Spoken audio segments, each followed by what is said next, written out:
Welcome dear rockets. आज हम sweet combat का 15th पार्ट देखेंगे।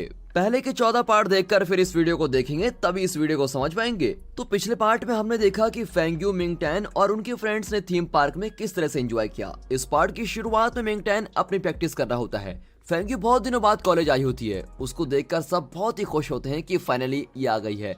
मिंगटैन की तो पूछे मत, उसका तो जोश इतना बढ़ जाता है कि क्या कहें। ज़ाओमी उसको प्रैक्टिस पर ध्यान देने को कहती है और अब वे सब प्रैक्टिस करने लगते हैं। और फिर कई दिन बाद अपने बॉक्सिंग ग्लव्स पहनकर फेंग्यू को बहुत ही अच्छा फील होता है और मिंगटैन का सारा ध्यान फेंग्यू पर चलता रहता है। ज़ाओमी उसको डांटती है कि तुम्हारा ध्यान किधर है, वो कहीं भाग थोड़ा रही है, तुम अपनी प्रैक्टिस पे ध्यान दो। और तब मिया आती है और कहती है कि प्रिंसिपल सर ने हम तीनों को बुलाया है। अगले सीन में ये तीनों प्रिंसिपल सर के सामने जाते हैं। प्रिंसिपल उनके सामने ढेर सारे स्नैक्स रख देते हैं और कहते हैं कि खा लो बच्चों, ये सब तुम्हारे लिए है। ये तीनों कंफ्यूज होकर पूछते हैं कि सर आज आपको क्या हो गया है। प्रिंसिपल कहते हैं कि मुझे कुछ नहीं हुआ, लेकिन तुम तीनों इस कॉलेज की शान हो, इसीलिए मैंने तुम्हारे लिए ये सब मंगवाए हैं। अरे ज़ाओमी चुप क्यों बैठी हो, जितना चाहो उठाकर खा लो।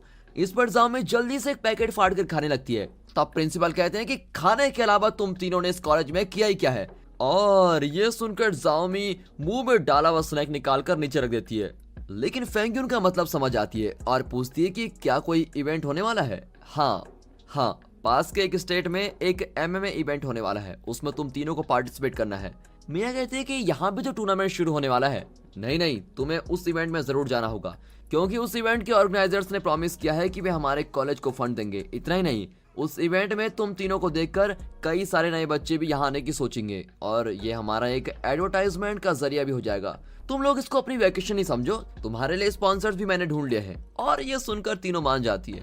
अब अगले सीन में वे इस बारे में डिस्कस कर रहे होते हैं। फेंग्यू कहती है कि मिंगटैन को भी तो हमारे साथ चलना होगा, वही हमारा कोच होगा। बइनो कहते हैं कि मैं भी आऊंगा और आपके लिए खाना बनाऊंगा। ज़ाओमी कहती है कि इसमें सिर्फ 4 लोग ही जा सकते हैं, अगर तुम्हारा चाहो तो अपना खर्चा तुम्हें खुद ही करना होगा। अब इस पर बइनो बहुत ही उदास हो जाता है कि हाँ, मुझे नहीं लेके जा रहे। अब मिंगटैन कहते हैं कि मैं आपका कोच कैसे हो सकता हूँ, मुझ में तो इतनी काबिलियत भी नहीं है। तब तीनों से बताती है कि तुम दूसरों के फाइट मूवमेंट्स को बहुत ही अच्छी तरह से एनालाइज करते हो, इसीलिए हम तुमको अपने साथ लेके जाना चाहती हैं। तुम टेंशन मत लो, हमें तुम पर पूरा भरोसा है। तब फेंग्यू को उसके दादाजी कॉल करते हैं और तुरंत आने को कहते हैं। वो जल्दी जल्दी वहां से चली जाती है।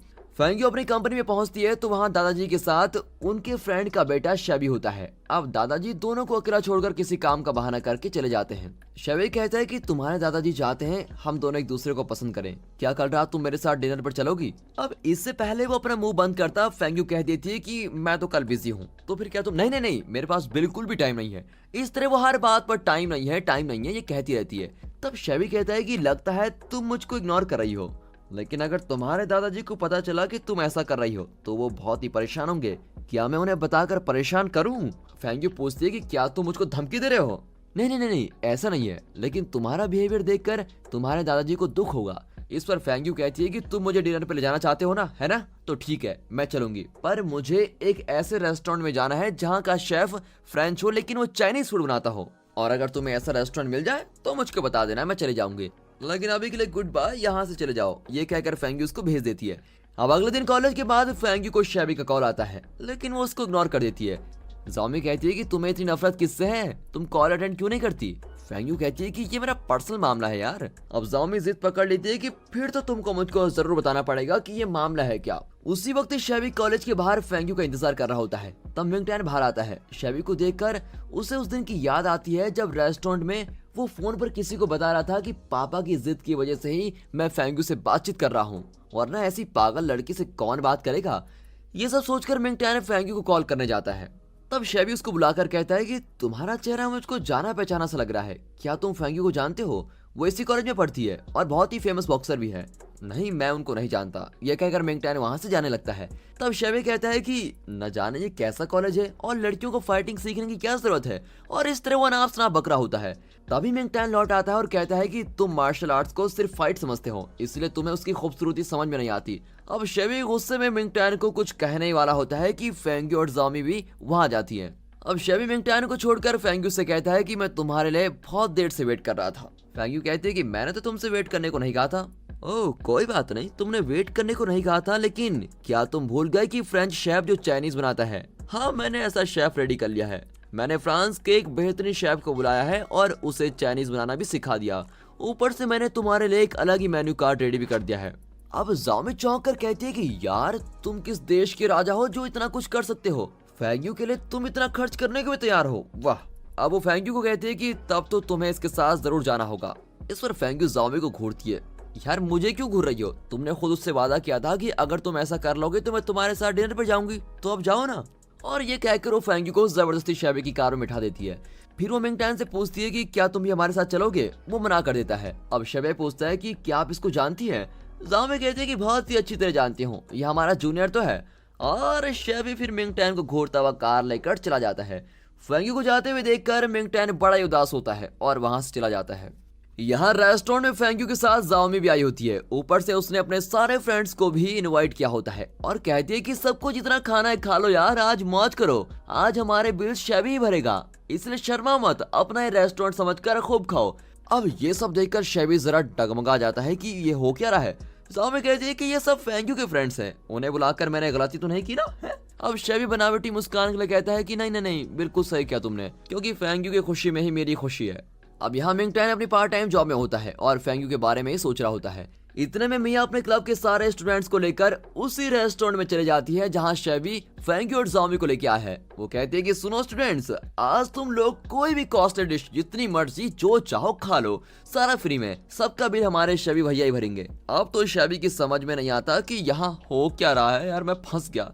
जैसे ये काफी नहीं था, अपना बयूनो भी अपने एरिया के सारे लड़कों को वहां पे लेके आता है और वे सब कहते हैं थैंक यू शेबी भैया, थैंक यू आपकी मेहरबानी के लिए, और ये कहकर तरह तरह का खाना ऑर्डर करने लगते हैं। अब शेबी एकदम इरिटेट होने लगता है, लेकिन जाओमी रुकने का नाम ही नहीं लेती। वो और भी कुछ लोगों को फोन करके कहती है कि अरे कहाँ हो, अरे इधर आ जाओ, यहाँ पर मस्त खाना फ्री में मिल रहा है, ऐसा ऑफर दोबारा नहीं मिलेगा। अब शेबी को लगता है कि आज उसकी लाखों की जायदाद मिटने वाली है। अब पेट भर मुफ्त का खाना खाकर जाओमी बहुत ही खुश होती है। तब फेंग्यू कहती है मुझे मिंगटैन के लिए बुरा लग रहा है यार, वो जरूर मुझसे गुस्सा होगा। जाओमी कहती है कि वो गुस्सा क्यों होने लगा, और नहीं तो क्या, सारी मुसीबत की जड़ तुम ही हो जाओमी, तुम। अरे अब मुझे क्यों ब्लेम कर रही हो? तुमने तो अपने रोमियो से वादा किया था कि उसके साथ डिनर पे जाओगी।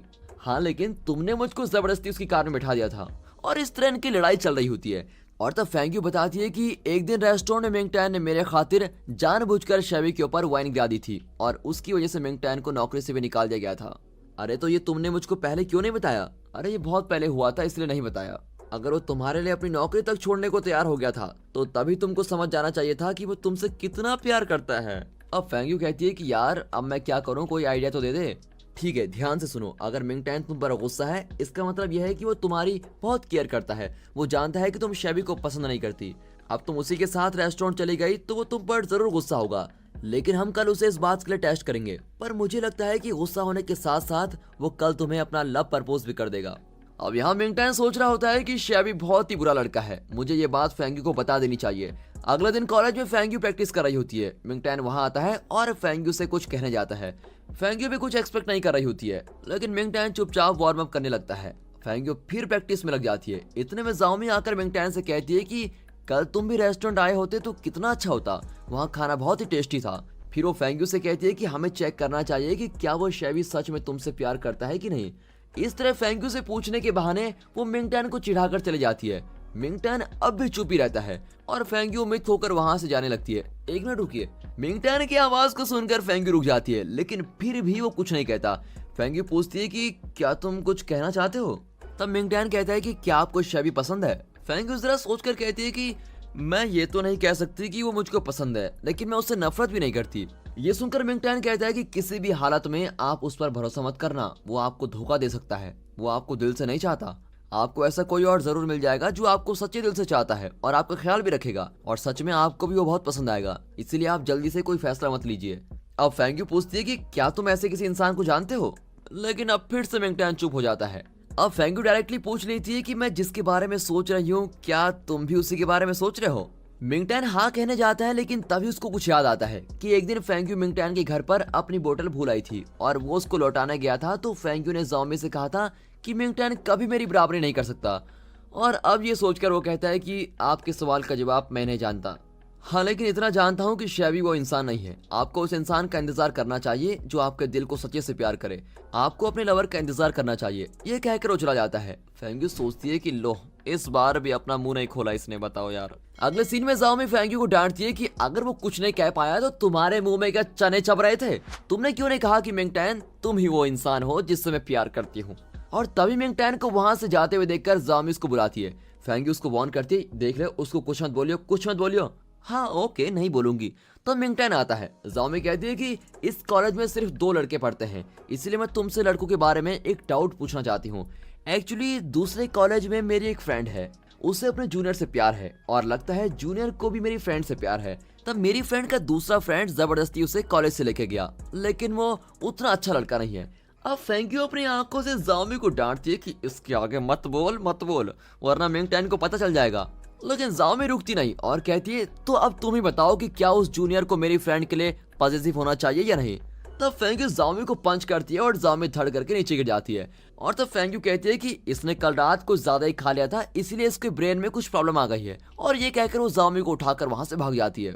लेकिन यहाँ मिंगटैन को जाओमी की बात याद आती है तो उसे लगता है कि शायद वो जूनियर तो मैं ही हूँ। अब रात को फेंग्यू थीम पार्क की फोटोज में मिंगटैन को देख रही होती है। वो सोचती है कि अगर आज मैंने जाओमी को मारा नहीं होता तो शायद पता चल जाता कि मिंगटैन मुझसे प्यार करता है या नहीं। अब यहाँ मिंगटैन भी थीम पार्क की फोटोज को देखकर कहता है कि जूनियर को पॉजिटिव जरूर होना चाहिए। अब अगले दिन फेंग्यू के दादाजी उसको बताते हैं कि तुम्हें जरा जल्दी दुबई जाना होगा, यानी 15 तारीख को। लेकिन फेंग्यू कहती है कि मुझे कॉलेज से एक इवेंट में भेज रहे हैं, लेकिन दादाजी उसकी बात नहीं मानते। वहाँ मिंगटैन रेफरी से बात करता हुआ चल रहा होता है। वो पूछती है कि क्या तुम ये इवेंट में हमारी टीम के कोच बनकर जा रहे हो? मिंगटैन हाँ में जवाब देता है और पूछता है कि आप तो बहुत ही एक्सपीरियंस्ड हैं, क्या आप मुझको कोई टिप्स देंगी? रेफरी बताती है कि टॉप फाइटर्स से ज्यादातर छोटी छोटी मिस्टेक के कारण ही हार जाते हैं, इसीलिए तुम्हारा काम होगा कि तुम अपोनेंट के स्ट्रॉन्ग और वीक पॉइंट्स दोनों को नोट करो, उन्हें ठीक तरीके से एनालाइज करके तुम्हें हमारे फाइटर्स की मिस्टेक्स को करेक्ट करना होगा, और यही एक अच्छे कोच की पहचान होनी चाहिए। तब मिंगटैन फैसला करता है कि वो दूसरे कॉलेज के जियाओफेंग की फाइट्स को देखेगा, क्योंकि वो भी एक टॉप लेवल की फाइटर है। फिर वो जियाओफेंग के स्ट्रॉन्ग और वीक पॉइंट्स को एनालाइज करेगा। अब ये सोचकर वो सीधे उस कॉलेज में पहुंच जाता है और उन्हें प्रैक्टिस करते हुए देखता है। और दोस्तों इसी के साथ ये एपिसोड यहाँ पर खत्म होता है। दोस्तों इसके आगे क्या हुआ ये अगले पार्ट में देखेंगे। और अगर सीरीज अच्छी लग रही है और एक्सप्लेनेशन और वीडियो अच्छी लग रही है तो वीडियो को लाइक और चैनल को सब्सक्राइब अभी कर दे। बाकी मिलते हैं अगली वीडियो में, तब तक लाइक गुड बाय, अपना ख्याल रखिए। फाइनली थैंक्स फॉर चैनल को सब्सक्राइब करें, लाइक करें, शेयर करें फॉर वॉचिंग वीडियो। धन्यवाद।